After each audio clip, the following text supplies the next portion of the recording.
My name is Brent Phillips, and for my current event topic, I chose North and South Korea marching together under the same flag in the opening ceremony of the Olympics. To understand the significance of this event, we must look at the history of North and South Korea. In 1910, Korea was colonized by the Japanese, and they remained under Japanese control until the end of World War II. At the end of World War II, Korea was divided into the North and the South, with the 38th parallel as the border between the two. Communist Russia, or the Soviet Union, influenced the North and installed its leadership there, and the United States influenced the South. At the beginning of the 1950s, North Korea invaded the South, and a 3-year-long war ensued. The war ended in a stalemate in 1953, but it's important to note that no formal peace treaty was ever signed.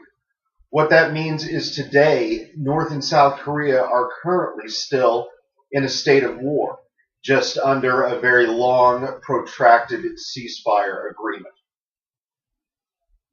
Over the course of the next decades, the trajectories of the economies and the political situations of the two countries went in very opposite directions. North Korea, while initially gaining an economic boost from communism, soon began to fall behind in the 70s, while South Korea has continuously, their economy has continuously climbed, and today they're one of the wealthier per capita nations in the world. The political scene between the two countries has been very tense since the ceasefire in 1953, and has grown more tense in recent years with the continued development of North Korea's ballistic missile program and the threat that South Korea perceives that program poses to them. All of this means that the political work it took for these two countries to come together, to not only perform in and march under the same flag in the opening ceremonies, but also to field a unified women's ice hockey team at the Olympics, speaks volumes to the possibilities of peace and unification in the country.